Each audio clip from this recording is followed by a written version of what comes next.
Good morning, it's 8:34 on Friday morning on Times Radio Breakfast. Rishi Sunak has defended and Sir Keir Starmer has condemned a poster from the Conservative Party which depicts two parents and their child with their hands raised and the words, "Don't surrender your family's future to Labour." It's an approach that comes under the category, really, of an attack ad.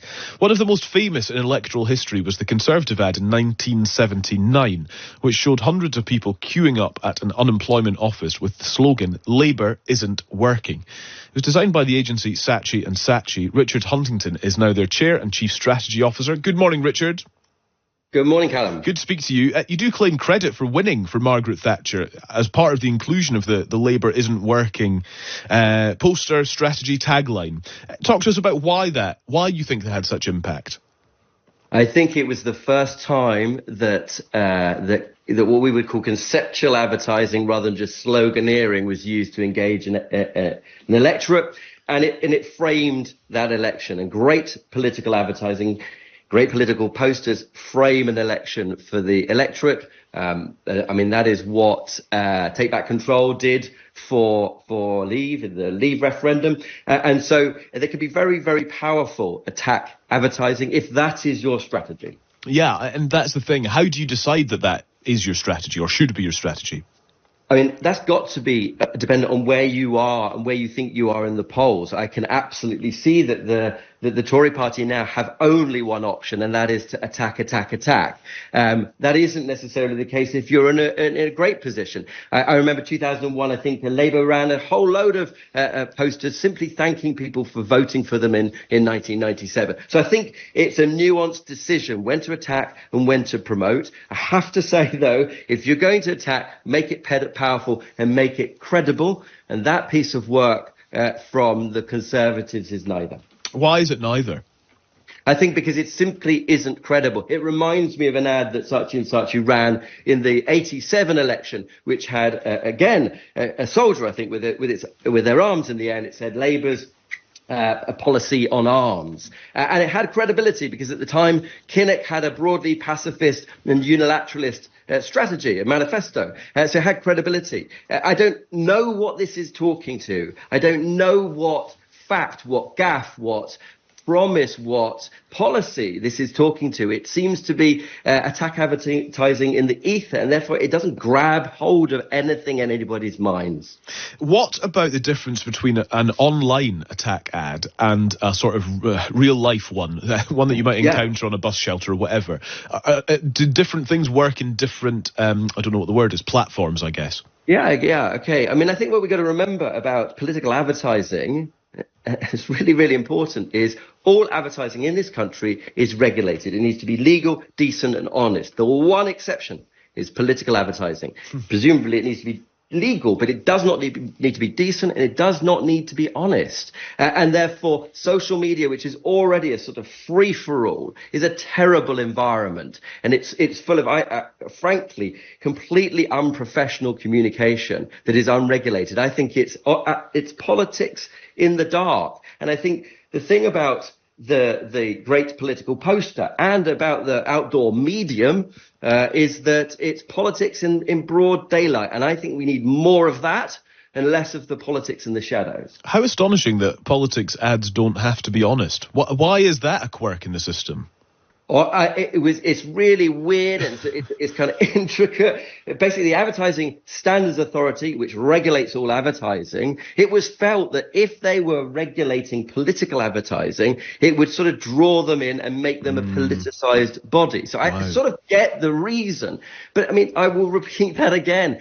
Every ad in this country has to be honest, and political ads don't. Right. And that is fascinating, because then my mind immediately goes to, if you are building something of an attack ad or something that is built around some sort of evoking some sort of emotional response, maybe with a kind of resonant message, a striking visual, aren't you, and they're not regulated in the same way, aren't we really at risk of encouraging political parties to use misinformation or propaganda, and actually the whole thing can get quite irresponsible quite quickly? Yeah, I mean, I like that word you just used. I think I believe believe, I work for an advertising agency, that there's a distinction between advertising and propaganda. And I think that's really, if you trawl through any party's social media feed, it's just petulant propaganda. And I think because it hasn't had the eye of professionals, I think it's a great thing in politics. Politicians think they're great communicators, but they think communication is saying things. And of course, if you work in the advertising industry, you know that communication is what is heard or understood. And you'll remember, I mean, on the 5th of July, we'll have lots of people from a political party say, I think the problem was we just didn't get our message across.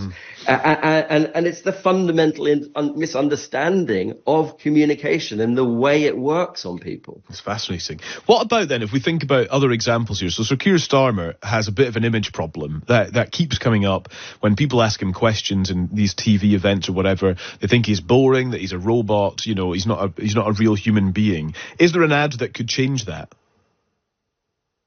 Well, I don't know if you remember, but we worked for the Labour Party for the 2010 general election, and famously we had an ad with a picture of Gordon Brown saying, "Not Flash, just Gordon." And I think it spoke to Gordon's seriousness and his, in a sense, boringness. So there's absolutely a place in people's hearts and minds for serious politics. And I think, the research that we've been doing, principally with the middle class, but across the country, is saying, could somebody start governing this country? Because it's very clear to people that those in charge are not in control.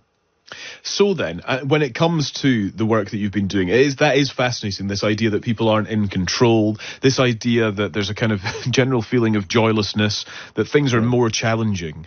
And all that you're saying there, Richard, about communicating a message, kind of evoking a response, getting people engaged, these are crucial issues, financial challenges. That is something surely that political parties, in theory, could speak quite easily to.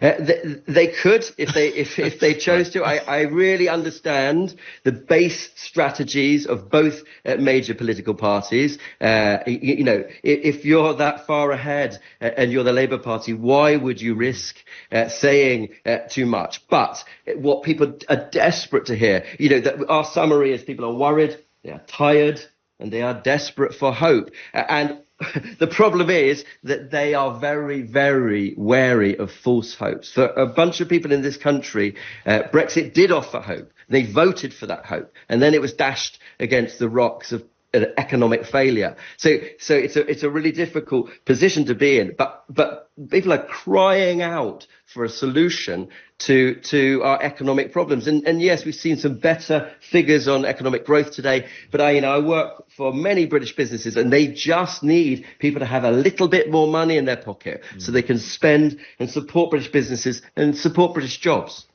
Richard, it's so good to speak to you. Thank you very much. We'll catch up again. Maybe we should catch up next Friday or Saturday. And we see what the message is. Exactly. But in any case, thank you very much. Thanks for joining us. Great. Thanks, Callum. Cheers now. Richard Huntington, who is the Chair and Chief Strategy Officer for Saatchi and Saatchi, and you could understand why.